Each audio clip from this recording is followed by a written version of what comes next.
Aujourd'hui, la réalité virtuelle est un excellent médium de divertissement, que ce soit du jeu vidéo ou des applications sociales dans lesquelles vous pouvez retrouver vos amis pour faire des activités ensemble.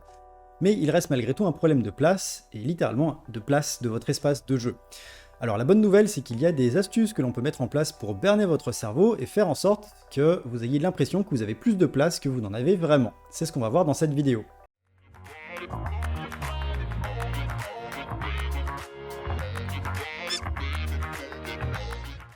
Dans une application en réalité virtuelle, l'immersion est très importante. Et ça passe par le fait de pouvoir se déplacer librement, physiquement avec son corps, et de se déplacer également dans l'application en réalité virtuelle. Ça, c'est vraiment le summum pour se sentir vraiment présent dans l'application.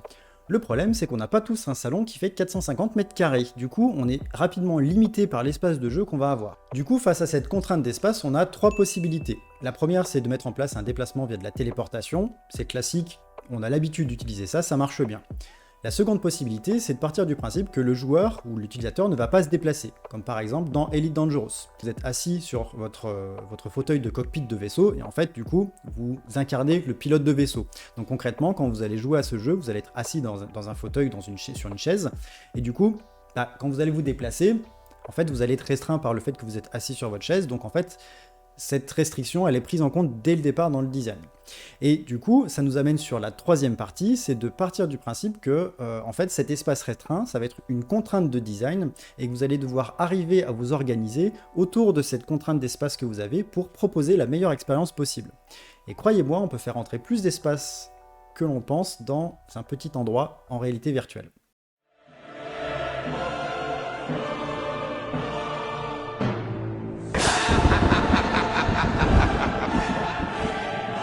Alors vous venez de lire le titre et là vous commencez à avoir des migraines et à avoir des mauvais souvenirs de votre époque à l'école ou au lycée. Alors rassurez-vous, on ne va pas rentrer dans la technique.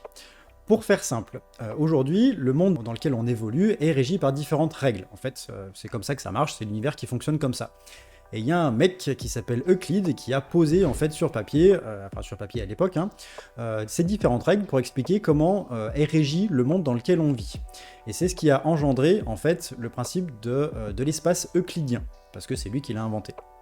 Plutôt, c'est lui qui a posé ces règles.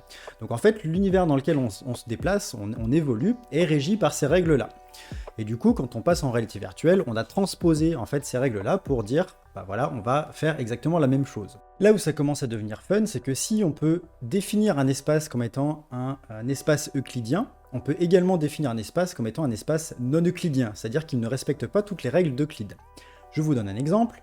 La somme des angles d'un triangle fait systématiquement 180 degrés, d'après les règles d'Euclide.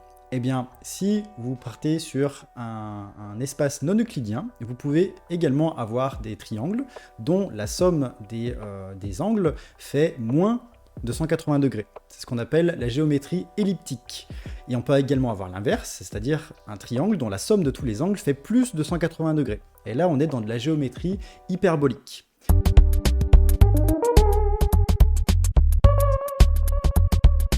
Et tout ça, ça nous ouvre des petites portes un petit peu bizarres, parce que notre perception n'est pas faite pour comprendre ça, mais qui nous donne pas mal de latitude pour faire des choses assez fun en réalité virtuelle. Et à partir de là, on va pouvoir mixer les deux. C'est-à-dire que vous, physiquement, vous allez être dans un espace fini qui est du coup euclidien, et dès lors que vous mettez votre casque sur la tête, l'expérience qu'on va vous proposer, elle va, par contre, être définie dans un espace non euclidien. C'est-à-dire que dans un espace fixe donné, on va pouvoir mettre plus de choses que ce que physiquement on pourrait mettre.